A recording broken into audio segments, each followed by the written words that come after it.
நாடு முழுவதும் Google Pay, PhonePe உள்ளிட்ட முக்கிய UPI செயலிகள் திடீர் முடக்கம். கடைகளில் டிஜிட்டல் முறையில் பணப்பரிமாற்றம் செய்ய முடியாமல் தவித்த வாடிக்கையாளர்கள்.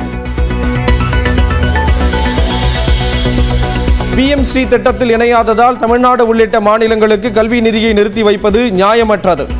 நாடாளுமன்ற நிலைக்குழு மாநிலங்களவையில் அறிக்கை தாக்கல்.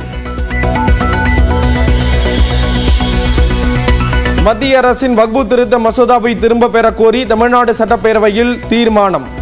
தனி தீர்மானத்தை இன்று முன்மொழிகிறார் முதலமைச்சர் மு.க. ஸ்டாலின். திமுகவை வீழ்த்த அனைத்து முயற்சிகளையும் அதிமுக மேற்கொள்ளும் என எடப்பாடி பழனிசாமி பேட்டி. சூழலுக்கு ஏற்ப கூட்டணி மாறும் என்றும் மக்கள் பிரச்சனைகளுக்காகவே அமித்ஷாவை சந்தித்ததாக விளக்கம்.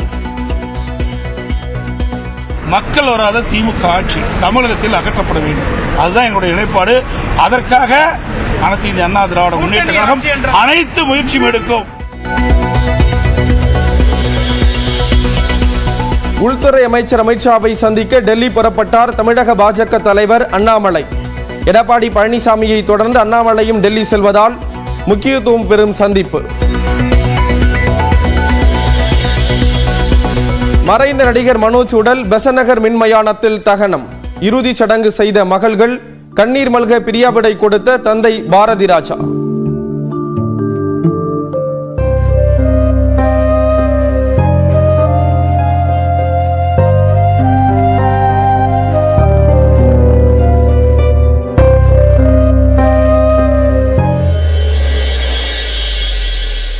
தென் மாநில LPG டேங்கர் லாரி உரிமையாளர்கள் இன்று முதல் காலவரையற்ற வேலைநிறுத்த போராட்டம். லாரிகள் ஓடாது என்பதால் சமையல் கேஸ் சிலிண்டர் தட்டுப்பாடு ஏற்படும் அபாயம். நீலகிரி மாவட்டம் பந்தலூர், தேவாலா பகுதிகளில் வெளுத்து வாங்கிய கனமழை. மேற்கு தொடர்ச்சி மலைப்பகுதிகளில் இன்றும் நாளையும் மழை தொடரும் என வானிலை மையம் கணிப்பு.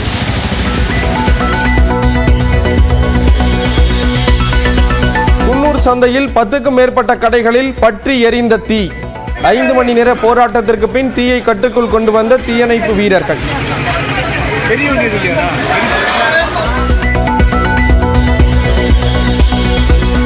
எல்லை தாண்டி சென்றதாக ராமேஸ்வரம் மீனவர்கள் 11 பேரை கைது செய்தது இலங்கை கடற்படை. சிறைபிடிக்கப்பட்ட மீனவர்களை காங்கேசன் துறைமுகத்திற்கு அழைத்து சென்று விசாரணை. நகை பறிப்பில் ஈடுபட்ட ஈரானி கொள்ளையனை என்கவுண்டர் செய்த இடத்தில் சைதாப்பேட்டை நீதிமன்ற நீதிபதி ஆய்வு. தற்காப்புக்காகவே காவல்துறை என்கவுண்டர் செய்ததாக சென்னை காவல் ஆணையர் அருண் விளக்கம்.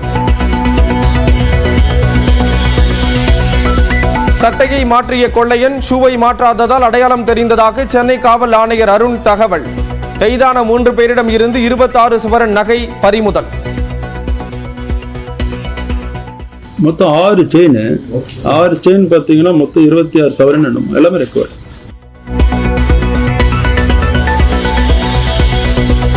பாம்பன் புதிய ரயில் பாலம் ராமநவமியான ஏப்ரல் 6ஆம் தேதி திறப்பு. பிரதமர் நரேந்திர மோடி திறந்து வைக்க உள்ளதாக தெற்கு ரயில்வே பொது மேலாளர் தகவல். பூந்தமல்லி அருகே செங்கல் சூளையில் கொத்தடிமையாக இருந்த 48 தொழிலாளர்கள் மீட்பு. ஒடிசா மாநிலத்தைச் சேர்ந்தவர்களை சொந்த ஊருக்கு அனுப்பி வைக்க ஏற்பாடு.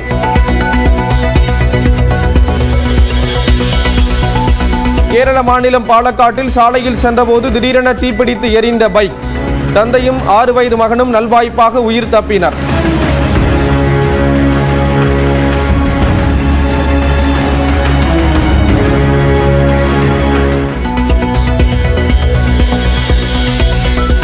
வெளிநாடுகளில் இருந்து இறக்குமதி செய்யப்படும் கார்களுக்கு 25 விழுக்காடு வரி. கோப்பில் கையெழுத்திட்டார் அமெரிக்க அதிபர் ட்ரம்ப்.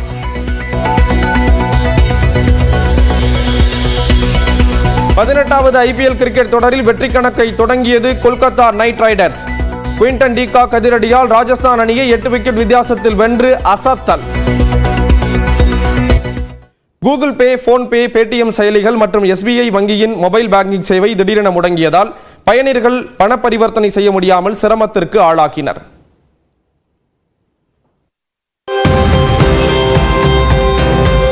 விரைவான மற்றும் எளிதான பணமில்லாத பரிவர்த்தனைகளை ஊக்குவிக்கும் விதமாக தேசிய பேமெண்ட்ஸ் கார்ப்பரேஷன் ஆஃப் இந்தியாவால் கடந்த 2016ஆம் ஆண்டு UPI என்ற ஒருங்கிணைந்த மின்னணு பரிமாற்ற சேவை அறிமுகம் செய்யப்பட்டது.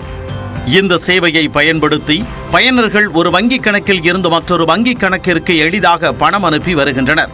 டீக்கடை, பெட்டிக்கடை என பெரும்பாலான கடைகளில் சில்லறை தட்டுப்பாடுகளை தவிர்க்க டிஜிட்டல் பண பரிவர்த்தனை 10 ரூபாய் கூட பெரிதும் கை கொடுக்கிறது. நாட்டின் சில்லறை பண பரிவர்த்தனைகளில் 60 விழுக்காட்டிற்கு மேல் UPI மூலம் செயல்பட்டு வரும் நிலையில் நேற்று மாலை பேடிஎம், கூகுள் பே, போன்பே செயலிகளில் UPI பரிவர்த்தனை சுமார் 1 மணி நேரம் முடங்கியது. இதனால் பணம் செலுத்தும் சேவையை பயன்படுத்தும் போது பரிவர்த்தனை தோல்வியுற்றதால் ஏமாற்றமடைந்தனர். ஒரு சில பயனர்கள் பாஸ்வேர்ட் பதிவிட்ட பிறகும் லாகின் செய்ய முடியாததால் தவித்தனர். சமூக வலைதள பக்கங்களிலும் பல்வேறு பயனர்கள் இது குறித்து ஆதங்கத்தை வெளிப்படுத்தி வந்தனர். இதேபோன்று நாட்டின் மிகப்பெரிய பொதுத்துறை வங்கியான SBI வங்கியின் மொபைல் பேங்கிங் மற்றும் ஆன்லைன் பேங்கிங் சேவைகள் முடங்கியதால் பயனர்கள் பரிவர்த்தனை செய்ய முடியாமல் தவித்தனர். அதன் பின்னர் சிறிது நேரத்தில் தொழில்நுட்ப கோளாறு சரி செய்யப்பட்டது. இதுகுறித்து விளக்கமளித்துள்ள தேசிய பேமெண்ட்ஸ் கார்ப்பரேஷன் ஆஃப் இந்தியா நிறுவனம், தொழில்நுட்ப கோளாறால் UPI சேவை பகுதியளவு பாதிக்கப்பட்டதாகவும் அது சரி செய்யப்பட்டு விட்டதாகவும் தெரிவித்துள்ளது. மக்கள் பிரச்சனைகளுக்காகவே மத்திய உள்துறை அமைச்சர் அமித்ஷாவை சந்தித்ததாக கூறிய எதிர்க்கட்சித் தலைவர் எடப்பாடி பழனிசாமி சந்தர்ப்ப சூழலுக்கு ஏற்ப கூட்டணி மாறும் என்றார். திமுகவை வீழ்த்த அனைத்து முயற்சிகளையும் அதிமுக மேற்கொள்ளும் என்றும் அவர் கூறினார்.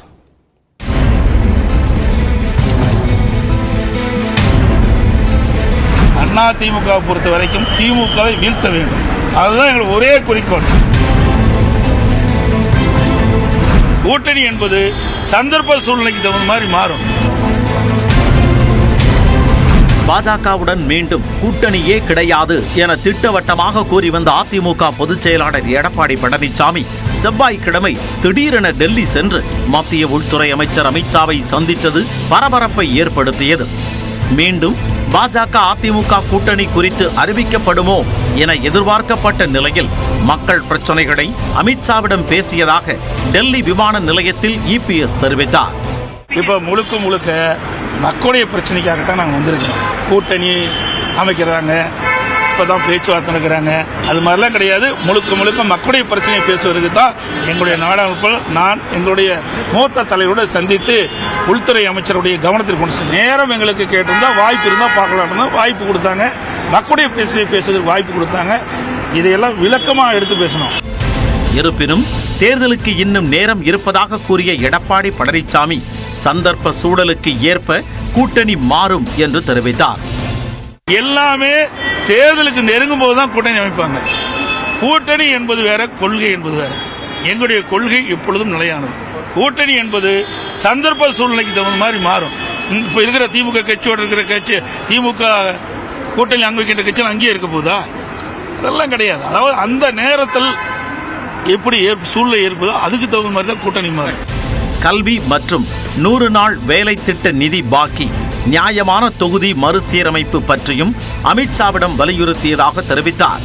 இருமொழி கொள்கை பற்றி டெல்லியில் EPS வலியுறுத்த வேண்டும் என முதலமைச்சர் MK ஸ்டாலின் கூறியிருந்த நிலையில் அது பற்றியும் EPS பேசியுள்ளார். பின்னர் சென்னை வந்ததும் விமான நிலையத்தில் பேட்டி அளித்த EPS-இடம் தமிழகத்தில் 2026ஆம் ஆண்டில் தேசிய ஜனநாயக கூட்டணி அரசு அமையும் என அமித்ஷா X தளத்தில் பதிவு செய்தது பற்றி கேட்டபோது அது அவர் விருப்பம் என்று தெரிவித்தார். அவர் அமைக்க சொன்ன நாங்க என்ன, அதாவது ஒரு கட்சி ஒரு ஸ்டாலின் ஒரு பதில் சொன்னார் தம்பி, அதுக்கு நாங்க அவை கூட்டணி கட்சி எல்லாம் நாங்க ஒரே ஒத்த கொள்கையுடைய கட்சிக்கிறாங்க, அதில் நாங்க போய் தலையிட்டு பேசணும். அது அவருடைய கட்சியோட விருப்பம்.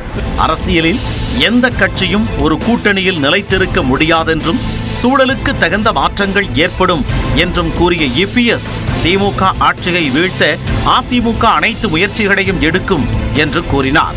தமிழ்நாட்டில் நடைபெற்ற தேர்தல்களில் பெற்ற தொடர் தோல்விகள் எடப்பாடி பழனிசாமியின் மனமாற்றத்திற்கு காரணமாக இருக்கலாம் என்றும் இது மீண்டும் கூட்டணி உருவாவதற்கான அச்சாரம் என்றும் அரசியல் வட்டாரத்தில் பேசப்படுகிறது. இதனிடையே சென்னையில் இப்தார் நிகழ்ச்சியில் பங்கேற்ற பின்பு பேட்டி அளித்துள்ள O. பன்னீர்செல்வம் கூட்டணி வாய்ப்பு பிரகாசமாக இருப்பதாக கூறியுள்ளார். இணைவதற்குரிய ஒளிவட்டம் தெரிகிறது, உறுதியாக நடக்கும்.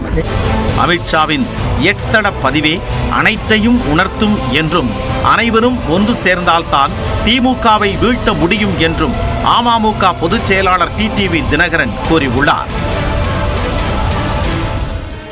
இந்நிலையில் பாஜக மாநில தலைவர் அண்ணாமலை இன்று காலை டெல்லி புறப்பட்டு சென்றார். அங்கு மத்திய உள்துறை அமைச்சர் அமித்ஷாவை சந்தித்து பேச உள்ளார். பாஜகவுடன் கூட்டணியே கிடையாது என திட்டவட்டமாக கூறி வந்த எடப்பாடி பழனிசாமி திடீரென அமித்ஷாவை சந்தித்துள்ளதால் அடுத்த கட்ட நகர்வுகள் பற்றி அமித்ஷாவுடன் அண்ணாமலை ஆலோசிக்க உள்ளதாக கூறப்படுகிறது. தமிழ்நாடு பாஜக தலைவர் பதவி குறித்தும் இந்த கூட்டத்தில் விவாதிக்கப்படலாம் என்று எதிர்பார்க்கப்படுகிறது.